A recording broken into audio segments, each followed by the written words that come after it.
Hai, apa kabar semua? Bismillahirrahmanirrahim.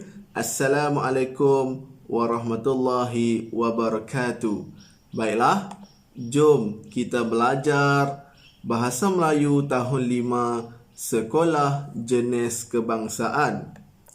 Baiklah, untuk pengetahuan adik-adik sekalian, hari ini kita akan belajar tema yang baharu, iaitu tema yang kelima. Tema yang kelima ialah lestarikan alam. Dan unit yang kita akan belajar kali ini ialah unit yang ke-13, iaitu cintailah alam kita. Jadi, adik-adik sekalian bolehlah merujuk buku teks Bahasa Melayu tahun 5 Sekolah Jenis Kebangsaan pada muka surat 84. Baiklah, standard kandungan yang kita akan belajar kali ini ialah 2.1, iaitu kita lihat 2.1 ialah asas membaca dan memahami.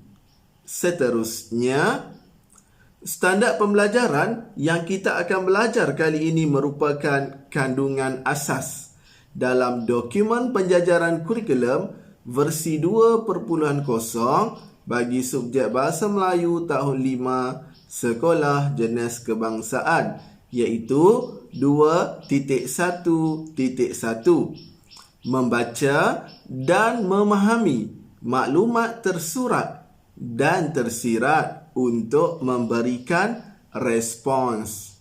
Baiklah, objektif pembelajaran pula yang kita ingin capai dalam pembelajaran kali ini ialah dapat membaca dan memahami maklumat tersurat dan tersirat, seterusnya memberikan respon. Baiklah, jom kita lihat gambar dan maklumat yang diberikan berdasarkan muka surat yang telah disebut sebentar tadi, iaitu tajuk kecil kita Jelajah Alam. Baik, kalau kita tengok gambar yang pertama, pada suatu hari Cikgu Chen menjalankan aktiviti pembelajaran di luar kelas. Beliau menjalankan aktiviti jelajah alam.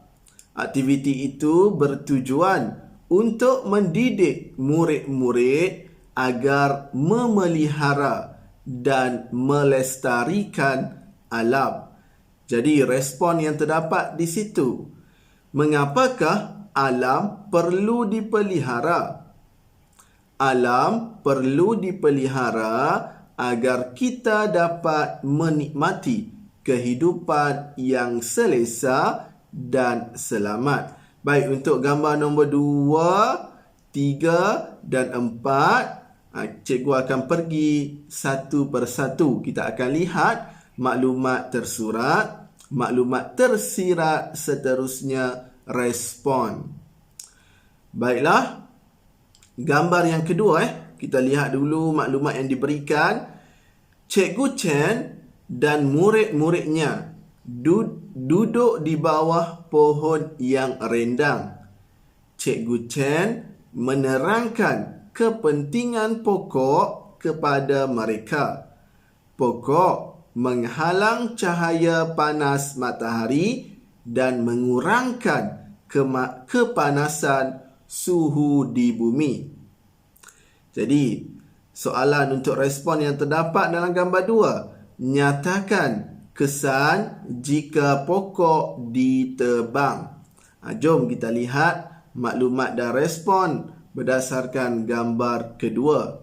Baiklah, maklumat tersurat yang terdapat, pokok menghalang cahaya panas matahari dan mengurangkan kepanasan suhu di bumi. Maklumat tersirat pula, pokok amat berfaedah kepada manusia dan alam. Seterusnya respon.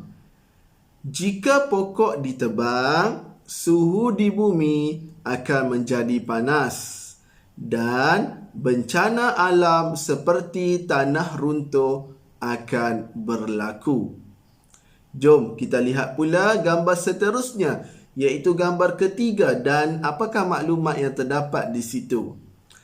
Seterusnya, Cikgu Chen membawa mereka berjalan di taman sekolah.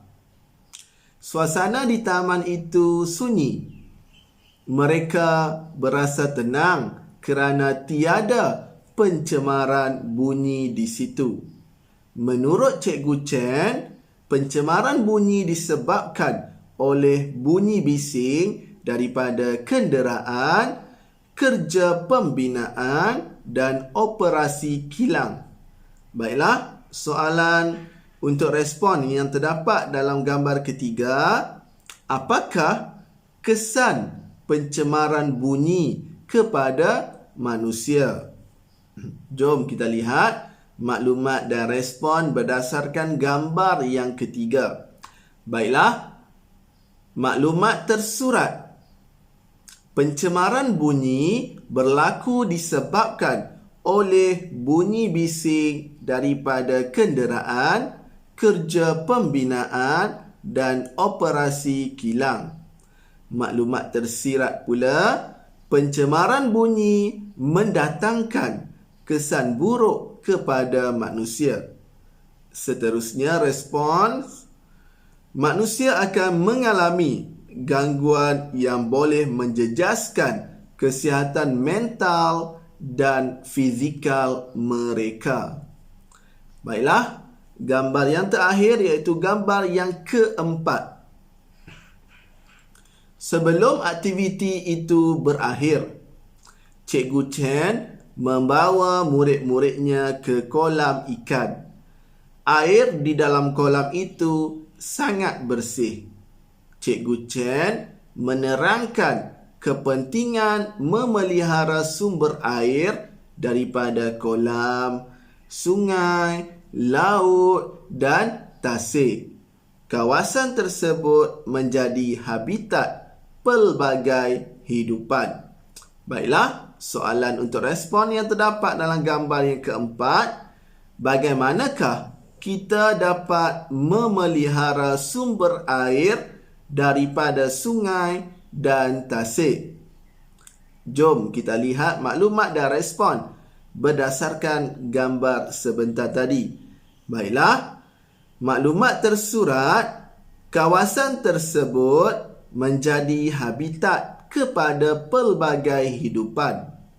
Maklumat tersirat pula, sumber air seperti kolam, sungai dan laut amat berguna kepada manusia dan haiwan. Manakala respon pula, kita dapat memelihara sumber air seperti sungai dan tasik dengan tidak membuang sampah sarap dan bahan kimia ke dalamnya. Kita juga boleh memasang perangkap sampah bagi mengelakkannya daripada tercemar. Jadi lengkap sudah untuk kesemua gambar yang ada dalam muka surat ini. Jadi itu saja pembelajaran kita untuk kali ini. Diharapkan apa yang kita belajar memberi manfaat kepada kamu. Sekian, wabillahi taufiq wal hidayah. Assalamualaikum warahmatullahi wabarakatuh. Bye bye.